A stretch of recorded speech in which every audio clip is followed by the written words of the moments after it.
அண்மை செய்தி. நிலச்சரிவால் அழிந்து போன முண்டக்கை பகுதியில் ஒரே இடத்தில் 5 சடலங்கள் மீட்கப்பட்டிருக்கின்றன.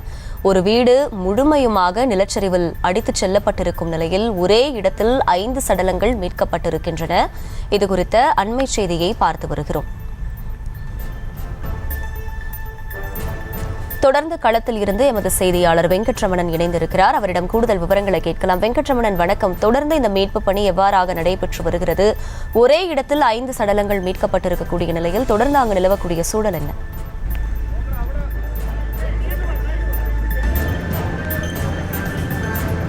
வணக்கம் அகிலா. கேரளா மாநிலம் வயநாடு மாவட்டத்தில் ஏற்பட்ட நிலச்சரிவில் மண்ணில் புதைந்திருக்கக்கூடிய நபர்களை மீட்கும் பணிகளானது 3வது நாளாக தற்பொழுது நடைபெற்றுக் கொண்டிருக்கிறது. நாம் தற்பொழுது இந்த நிலச்சரிவு முதலாக ஏற்பட்ட அந்த முண்டகை அப்படிங்கிற அந்த மலை கிராமத்தில் தான் நான் தற்பொழுது நின்று பேசிக் கொண்டிருக்கிறோம். இந்த இடத்தில் இன்று காலை 2 உடல்கள் என்பது கண்டறியப்பட்டது. தற்பொழுது சற்று நேரத்துக்கு முன்பாக மேலும் 3 உடல் என்பது கண்டறியப்பட்டிருக்கிறது. இந்த இடத்தை சுற்றி மேலும் பல உடல்கள் இருக்கக்கூடும் என்பதால் மோப்பநாய் உதவியுடன் இந்த இடத்தில் மேலும் யாராவது உடல் இருக்கிறதா என மோப்பநாய் உதவியுடன் தற்பொழுது அதற்கான பணிகளை காவல்துறையினர், அதே போல இராணுவத்தினர், தேசிய பேரிடர் மீட்பு படையினர் தற்பொழுது அந்த பணிகளை மேற்கொண்டிருக்கிறார்கள். குறிப்பாக இங்கு கிடைத்திருக்கக்கூடிய இந்த சடலங்கள், இந்த ஒரு வீடே முழுமையாக இடிந்து விழுந்திருக்கிறது. இந்த வீடு என்பது இந்த முண்டக்கை பகுதியிலிருந்து ஒரு 3 கிலோமீட்டர் தொலைவிற்கு அப்பால் இருக்கிறது.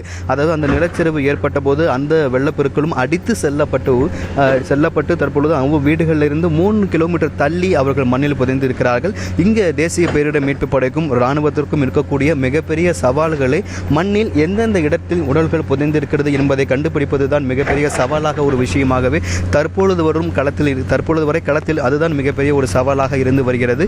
அதாவது தன்னார்வலர்கள் எத்தனை மீட்பு படைகள் இருந்தாலும் எந்தெந்த இடத்தில் வீடு ஒரு இடத்தில் இருக்கிறது, வீட்டிலிருந்து கிட்டத்தட்ட ஒரு 5 கிலோமீட்டர் அல்லது 6 கிலோமீட்டர் தூரத்தில் தான் ஒருவருடைய உடல் என்பது கிடைக்கிறது. அதே போல இங்கே மீட்க தற்பொழுது இருக்கக்கூடிய உடல்கள் எடுக்கப்பட்டு மேபாடி அரசு மருத்துவமனைக்கு கொண்டு செல்லப்பட்டு அங்கு பிரேத பரிசோதனை செய்த பிறகு அவர்கள் யாராவது ஒருவர் ஒரு அடையாளம் காணப்பட்டு அவர்கள் உரிய நபரிடம் உடல் வந்து ஒப்படைக்கப்படுகிறது. தற்பொழுது இராணுவத்திற்கும் தேசிய பேரிடர் மீட்பு படைக்கும் இருக்கக்கூடிய சவாலான விஷயங்கள் இந்த முண்டகை கிராமத்தில் எந்தெந்த இடத்துல உடல்கள் வந்து புதைந்து இருக்கிறது அப்படிங்கிறது மிகப்பெரிய ஒரு சவாலாக இருக்கிறது. ஒரே இடத்தில் 5க்கும் மேற்பட்ட உடல்கள் என்பது கண்டறியப்பட்டிருப்பதன் காரணமாக தற்பொழுது மோப்பநாய் உதவியுடன் இந்த இடத்தில் மேலும் வேறு ஏதாவது உடல்கள் இருக்கிறதா என்கின்ற ஒரு பணியையும் மேற்கொண்டிருக்கிறார்கள். குறிப்பாக இந்த பகுதியில் தற்பொழுது மழை என்பது விட்டு பெய்து வருகிறது. ஏற்கனவே இந்த பகுதிக்கு வருவதற்கு தான் தற்பொழுது இந்திய இராணுவத்தினர் சூரல் மலை அப்படிங்கிற பகுதியில் தற்காலிகமாக பாலம் என்பது அமைத்திருக்கிறார்கள். அந்த பாலம் என்பது இன்னும் ஒரு மணி நேரத்தில் தயாரான பிறகு அந்த பாலத்தின் வழியாக தற்பொழுது ஆம்புலன்ஸ்கள் உள்ளே வந்து இங்கே இருக்கக்கூடிய மீட்கக்கூடிய உடல்கள் வந்து அரசு மருத்துவமனைக்கு கொண்டு செல்லக்கூடிய சூழல் என்பது ஏற்படும். தற்பொழுது கூட நாம் நின்று இந்த பேசிக் கொண்டிருக்கக்கூடிய ஒரு சூழலில் கூட ஒரு துர்நாற்றம், உடல்கள் கெட்டு போனால் ஏற்படக்கூடிய அந்த ஒரு துர்நாற்றம் என்பதுதான் வீசி வருகிறது. நாம் பேசிக் கொண்டிருக்கக்கூடிய ஒரு நிமிடமும் கூட ஒரு உடல் என்பது கண்டறியப்பட்டிருக்கிறது.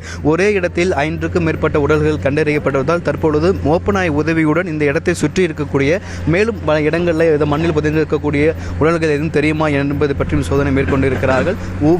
வீட்டிலிருந்து கிட்டத்தட்ட 5 கிலோமீட்டர் 6 கிலோமீட்டர் தூரம் அடித்து செல்லப்பட்டு தான் அவர்கள் உடல் என்பது கண்டறியப்படுகிறது. அதே போல தற்பொழுது ஒரே இடத்தில் 5க்கும் மேற்பட்ட உடல்கள் கண்டறியப்பட்டிருப்பதால் அவங்க மோப்பநாய் உதவியுடன் தற்பொழுது இந்த இடத்தை சுற்றி வேறு ஏதும் உடல்கள் இருக்கிறதா என பேரிடர் மீட்பு படையினர் தற்பொழுது ஆய்வு மேற்கொண்டு வருகிறார்கள். அவர்களுக்கு இருக்கக்கூடிய மிகப்பெரிய சவால்களை மண்ணில் எந்தெந்த இடத்தில் உடல்கள் இருப்பது என்பதை கண்டறிவதுதான் தேசிய பேரிடர் மீட்பு படைக்கும் இராணுவத்திற்கும் இருக்கக்கூடிய மிகப்பெரிய சவாலான ஒரு விஷயமாகவே பார்க்கப்படுது. ஏற்கனவே உயிரிழப்பு 280 தாண்டி செல்லக்கூடிய இருக்கக்கூடிய நிலையில் மேலும் உயிரிழப்புகள் அதிகரிக்கக்கூடும் என்கின்ற ஒரு அச்சமும் எழுந்திருக்கிறது. அகிலா,